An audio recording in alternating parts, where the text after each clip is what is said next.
कभी ऐसा महसूस हुआ है कि जीवन बस एक ही ढर्रे पे चल रहा है, कि हर दिन मतलब बीते हुए कल की ही एक परछाई सा लगता है।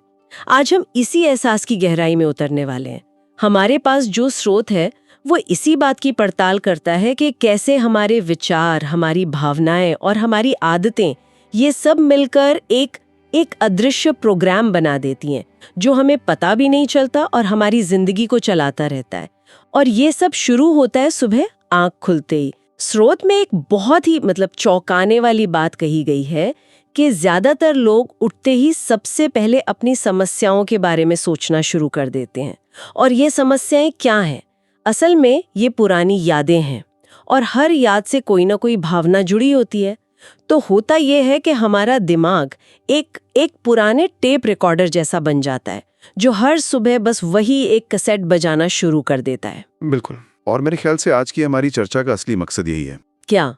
यही समझना कि ये जो सबकॉन्शियस प्रोग्रामिंग है ये काम कैसे करती है, और क्या हम सच में इससे बाहर निकल सकते हैं। क्योंकि देखिए, जब हम कहते हैं कि हम अतीत के बारे में सोच रहे हैं, तो इसका सीधा मतलब है कि हम अतीत में जी रहे हैं।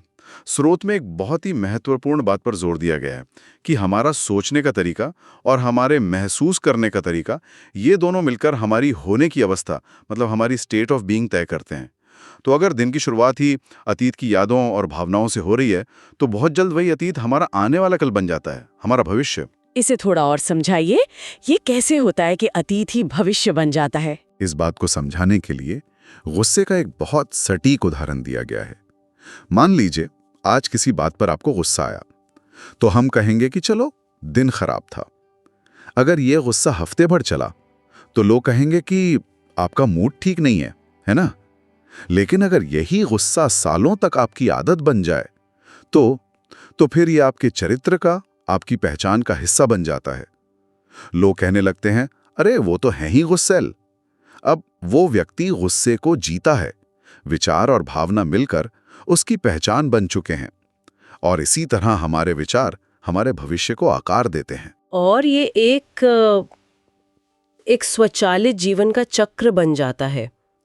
स्रोत में सुबह की दिनचर्या का जो वर्णन है, उसे पढ़कर तो मुझे लगा जैसे कोई मेरी ही जिंदगी के बारे में लिख रहा है। बहुत ही जाना पहचाना सा है। हम उठते हैं, बिस्तर से हाथ बढ़ाकर फोन उठाते हैं और शुरू हो जाता है सिलसिला इंस्टाग्राम, व्हाट्सएप, ईमेल, फिर खबरें।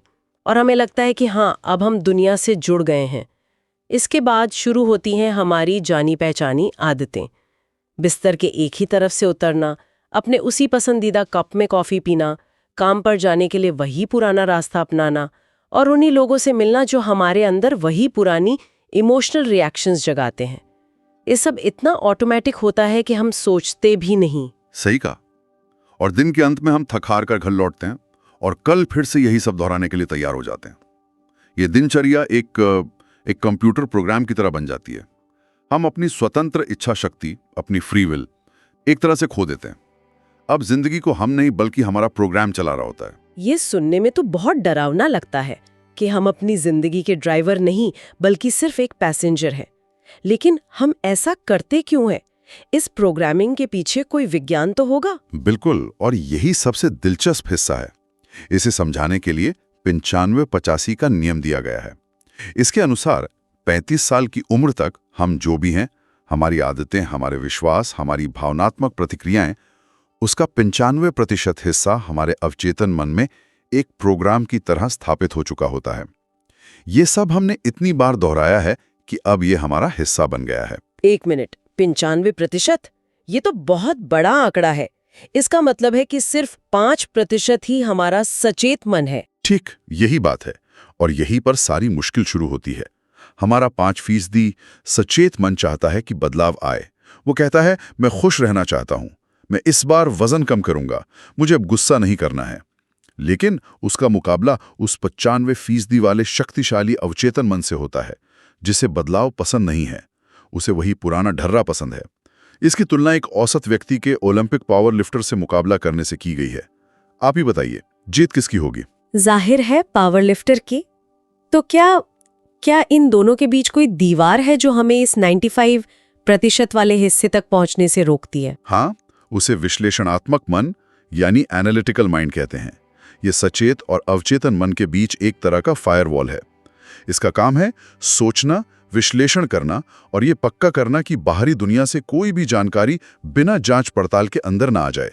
ये उस प्रोग्राम को मतलब सुरक्षित रखता है। ये सब सुनने में तो बहुत निराशाजनक लगता है।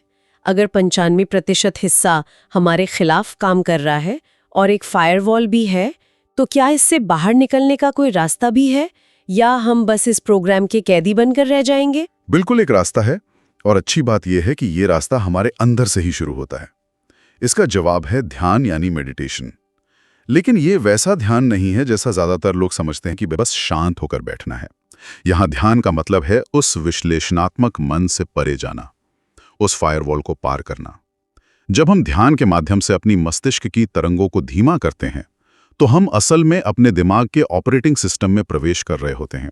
ये वो जगह है जहां असली बदलाव किए जा सकते हैं, जहां हम उस पुराने प्रोग्राम को डिलीट करके नया प्रोग्राम इंस्टॉल कर सकते हैं। तो ये एक तरह से अपने दिमाग को हैक करने जैसा है। आप ऐसा कह सकते हैं। यहाँ पर जो डिस्पेंजा का एक बहुत ही शक्तिशाली संदेश है। वो पूछते हैं, हम बदलाव के लिए किसी संकट, सदमे या बीमारी का इंतजार क्यों करते हैं?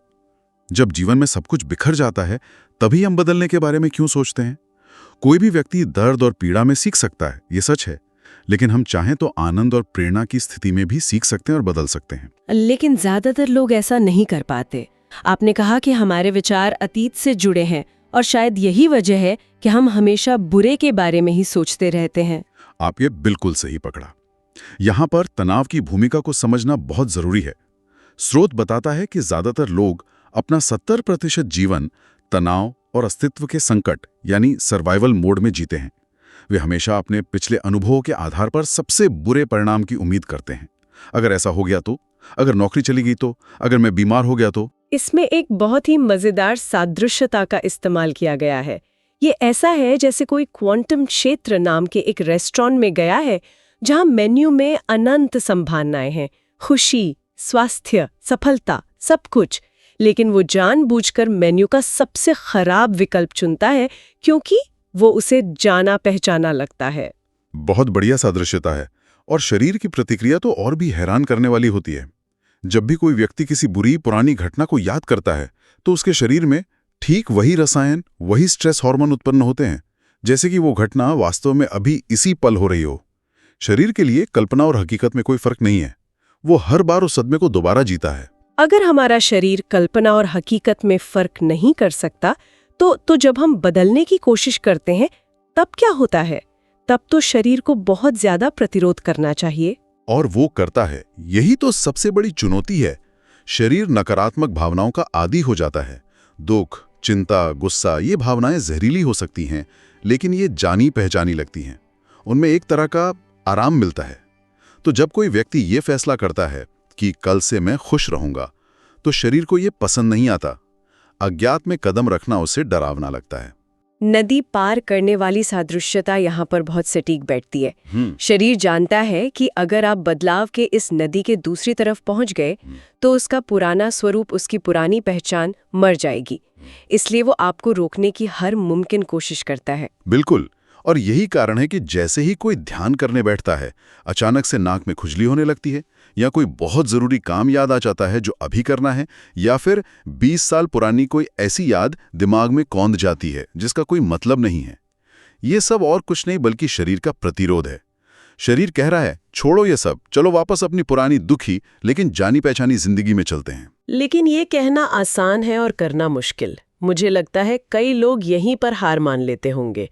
जब शरीर इतनी जोर से विरोध कर रहा हो, तो उस पल में ये याद रखना कि मैं ही दिमाग हूं, ये कैसे संभव हो पाता है? क्या इसके लिए कोई व्यावहारिक सलाह दी गई है? हाँ, और वो है अभ्यास और जागरूकता।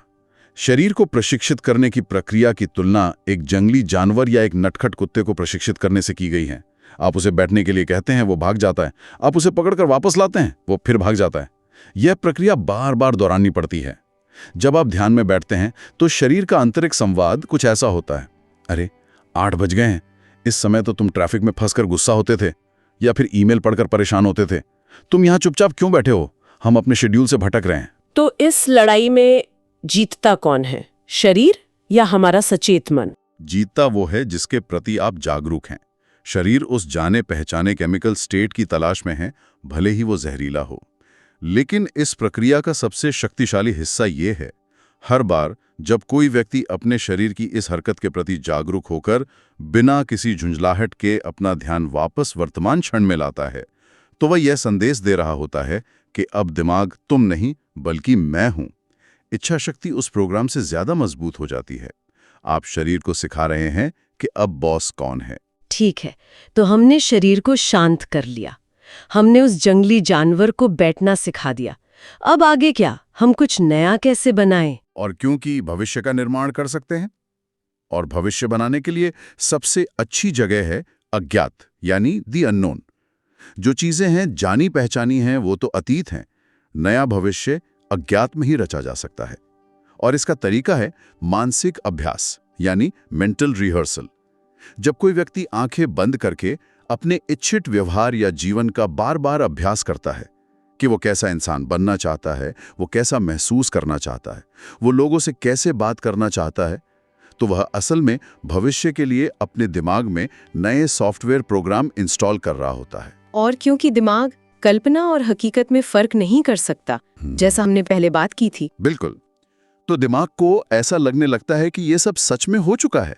इस तरह हमारा दिमाग अतीत का रिकॉर्ड होने के बजाय भविष्य का नक्शा बन जाता है। ये एक बहुत ही शक्तिशाली विचार है। लेकिन एक सवाल उठता है, सिर्फ सोचने या कल्पना करने से चीजें कैसे बदल सकती हैं? ये थोड़ा जादुई सोच जैसा नहीं लगता कि मैं अमीर होने के बारे में सोचूंगी और अमीर हो जाऊंगी? ये एक बहुत जरूरी सवाल है, और यहीं पर भावनाओं की भूमिका सामने आती है।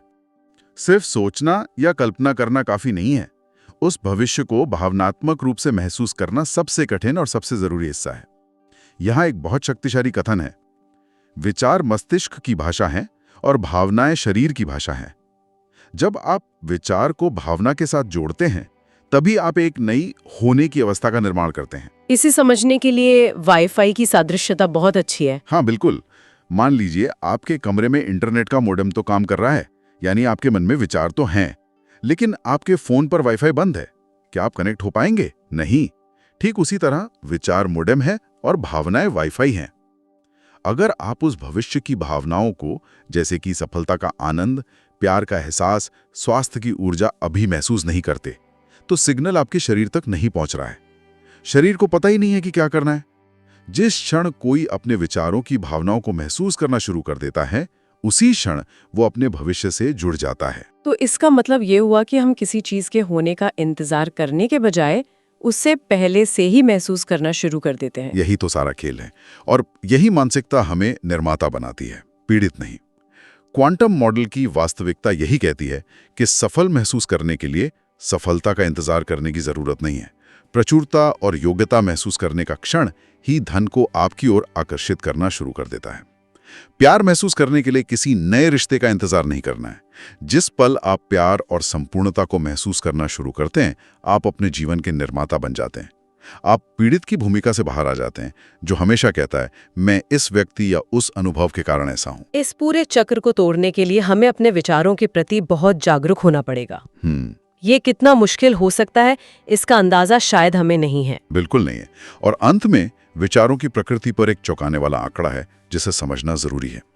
एक औसत दिन में हमारे मन में 60,000 से 70,000 विचार आते हैं। प्रतिशत विचार वही होते हैं जो पिछले दिन थे।